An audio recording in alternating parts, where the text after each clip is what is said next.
श्रमिकों के कल्याण के लिए केंद्र सरकार ने बहुत ही महत्वपूर्ण निर्णय लिया है। अब भारत में अनस्किल्ड जो वर्कर्स हैं उनको मिनिमम 783 रुपये पर डे मिलेगा, यानी महीने में वो 20,500 रुपये कमा सकेंगे। जो सेमी स्किल्ड वर्कर हैं, जो मिस्त्री का काम करते हैं, उनका जो मिनिमम वेतन होगा वो 868 रुपये होगा, यानी जो मिस्त्री है वो भी महीने में 22,500 रुपये कमाएगा। जो स्किल्ड वर्कर है, जो सुपरवाइजर का काम करते हैं, क्लर्क का काम करते हैं, उनका जो मिनिमम वेतन होगा वो 954 रुपये होगा, यानी महीने में लगभग 25,000 रुपये वो भी कमाएंगे। और हाई स्किल्ड जो वर्कर है, जैसे उनके पास रिवाल्वर का लाइसेंस है, राइफल का लाइसेंस है, वो हाई स्किल्ड कैटेगरी में आता है। उनको मिनिमम पर डे 1035 रुपये उनका वेतन होगा, यानी महीने में लगभग 27,000 रुपये वो भी कमा सकेंगे। बहुत अच्छा निर्णय है श्रमिकों कल्याण के लिए। भाई श्रमिक भी परिवार वाले होते हैं, उनके भी माता पिता भी होते हैं, उनके भी बाल बच्चे होते हैं, तो कम से कम वो भी अपने बच्चों को लेकर आराम से शहरों में रह सके। लेकिन ये पूरी की पूरी जो योजना है ये भ्रष्टाचार की भेंट चढ़ गई है, और इसका लेटेस्ट एग्जाम्पल मुझे दिल्ली में ही पता चला। मैं दिल्ली में टर्मिनल 3 पे बैठा हुआ था एयरपोर्ट पे। वहाँ जो व्हील चेयर से मदद करते हैं, मान लीजिए किसी को तबीयत खराब है या कोई चलने फिरने में अस्वस्थ है, उसको व्हील चेयर की फैसिलिटी मिलती है।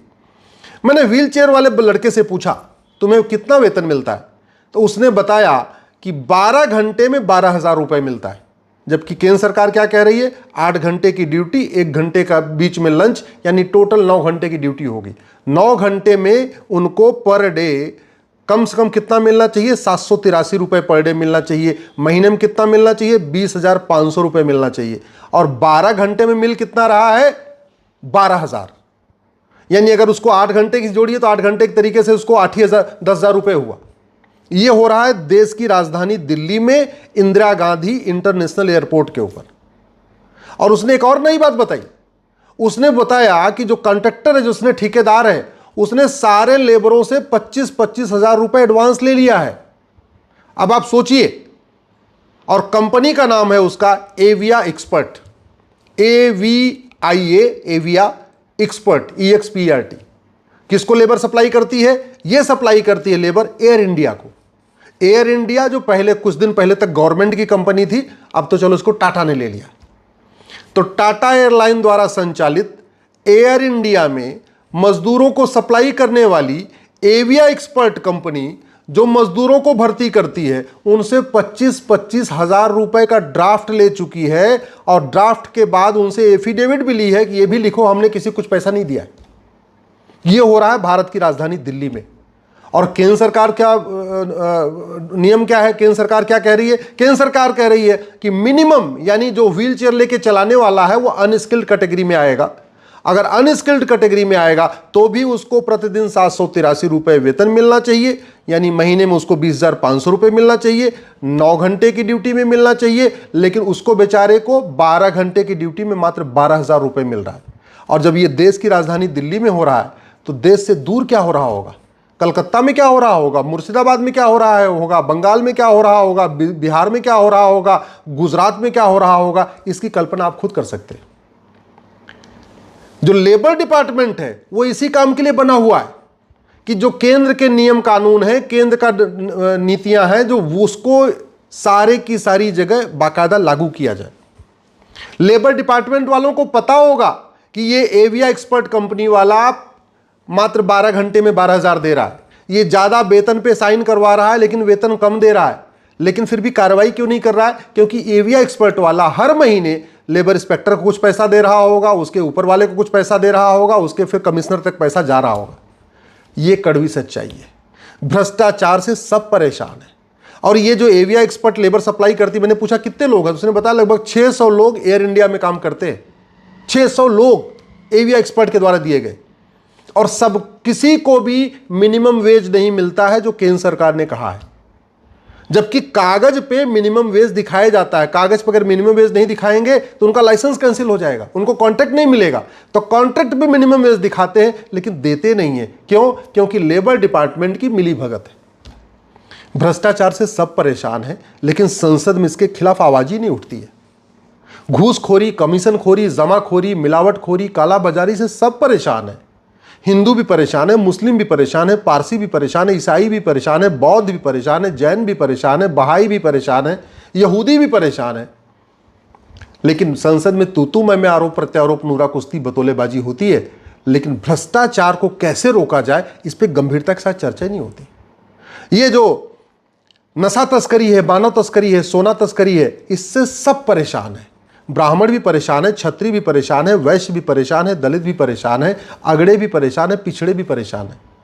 लेकिन लोहियावाद, गांधीवाद, समाजवाद, अंबेडकरवाद, पेरियारवाद, दुनिया भर के नेहरूवाद, पता नहीं कौन कौन सी वाद की बातें करते रहेंगे। मैं नेहरूवादी हूं, मैं गांधीवादी हूं, मैं समाजवादी हूं, मैं लोहियावादी हूं, दुनिया भर की वाद की बातें करेंगे, लेकिन कभी भ्रष्टाचार को खत्म किया कैसे किया जाए, नशा तस्करी कैसे खत्म किया जाए, मानव तस्करी कैसे खत्म किया जाए, इस पे संसद में चर्चा नहीं होती।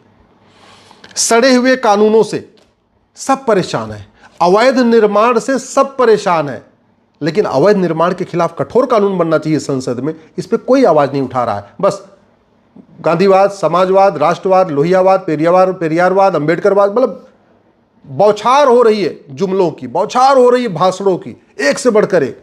और जानते हैं क्यों हो रही है?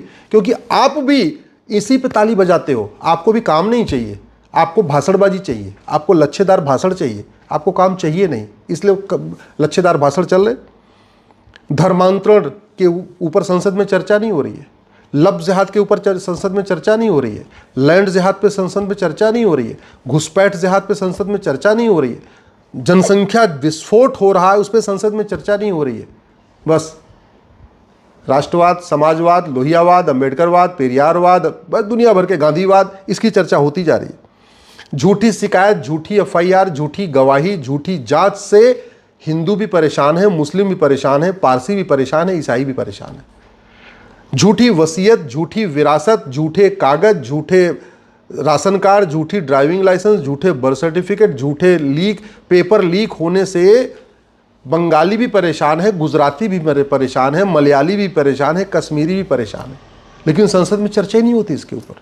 क्यों? क्योंकि आपको भाषण अच्छा लगता है, आपको भाषण अच्छा लगता है तो भाषण हो रही है, शेरो शायरी हो रही है, कविता पाठ हो रहा है, रोज एकदम जो है मतलब कहते नहीं, बातों से एकदम तगड़ा तगड़ा जवाब दिया जा रहा है। समस्या जिससे है उससे नहीं हो रही है। फर्जी ड्राइविंग लाइसेंस बन रहे हैं, बिना किसी ट्रेनिंग के ड्राइविंग लाइसेंस बन जाते हैं, और वो लड़का गाड़ी लेके निकलता है, कितने लोगों को मार देता है। रोड एक्सीडेंट से कितने लोगों के माँ बाप खत्म हो गए, कितने लोगों का सुहाग उजड़ गया, कितने बच्चे अनाथ हो गए। उसका सबसे बड़ा कारण यह है सड़क में गड्ढा है या तो चलाने वाला अनाड़ी है। चलाने वाला अनाड़ी क्यों है? क्योंकि उसका ठीक से ट्रेनिंग नहीं होती, घर बैठे उसका ड्राइविंग लाइसेंस आ जाता है। दूसरा रोड एक्सीडेंट का कारण क्या है? सड़क में गड्ढा है, और सड़क में गड्ढा क्या है? उसका मूल कारण है भ्रष्टाचार। फिर भी भ्रष्टाचार खत्म करने पर चर्चा नहीं होती है। सरकारी हॉस्पिटल बदहाल हैं, सरकारी स्कूल बदहाल हैं, सरकारी डिपार्टमेंट बदहाल है, नगर निगम भ्रष्टाचार का अड्डा बना हुआ है, थाना भ्रष्टाचार का अड्डा बना हुआ है, तहसील भ्रष्टाचार का अड्डा बना हुआ है, पेशकार भी लूट रहा है, हवलदार भी लूट रहा है, थानेदार भी लूट रहा है, तहसीलदार भी लूट रहा है, खुलेआम। इस पे संसद में चर्चा नहीं हो रही है। बस गांधीवाद, नेहरूवाद, लोहियावाद, पेरियारवाद, मार्क्सवाद, लेनिनवाद, समाजवाद, भगवान जाने कौन कौन से, एक से बढ़कर एक जुमले। क्यों? क्योंकि आप आवाज नहीं उठाते। आपको ये जुमले पसंद है तो जुमले दिए जा रहे। जहरीले आटा मिल रहा है, सब्जी में मिलावट हो रही है, दूध में मिलावट हो रही है, पनीर में मिलावट हो रही है, मिठाई में मिलावट हो रही है। अरे बाकी तो छोड़ो, भगवान के पूजा पाठ की सामग्री भी शुद्ध नहीं है। कपूर नकली, धूप बत्ती नकली, हवन सामग्री नकली, घी नकली, शहद नकली। इंसान तो छोड़ो, भगवान से भी नहीं डर रहे हैं। क्यों? क्योंकि कानून घटिया है। इन कानूनों को बदलने पर संसद में चर्चा ही नहीं हो रही है। इसलिए मेरा आप लोगों से निवेदन है, इसके खिलाफ तो आम जनता को ही आवाज उठाना पड़ेगा।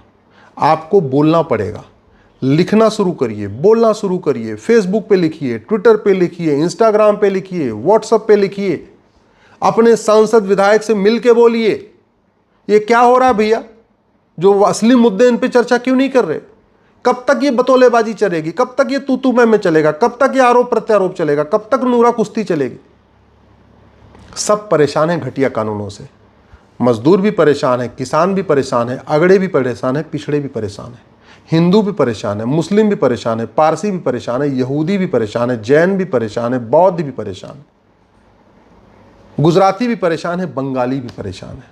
और घटिया कानूनों को बदलने में कोई लागत नहीं आएगी, 1 पैसे की लागत नहीं आएगी, फ्री में सब बन जाएगा। मैं कह रहा हूं 1 साल के अंदर भ्रष्टाचार खत्म होगा और सब ये जो मिनिमम वेज है ना, ये कमीशन खोरी बंद हो जाएगी, ये जो पैसा ज़्यादा दिखा के आधा वेतन दिया है सब बंद हो जाएगा।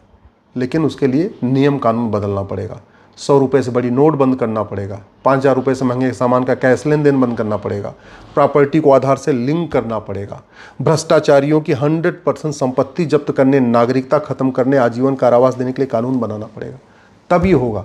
नहीं तो प्रधानमंत्री जी ने तो इतना बढ़िया वेतन बढ़ा दिया और वेतन बढ़ भी गया कागज पे, लेकिन मिल नहीं रहा है। क्यों? क्योंकि बीच में बिचौलिए खा रहे हैं, लेबर इंस्पेक्टर खा रहा है, लेबर कमिश्नर खा रहा है, बीच वाले बैठ के खा रहे हैं।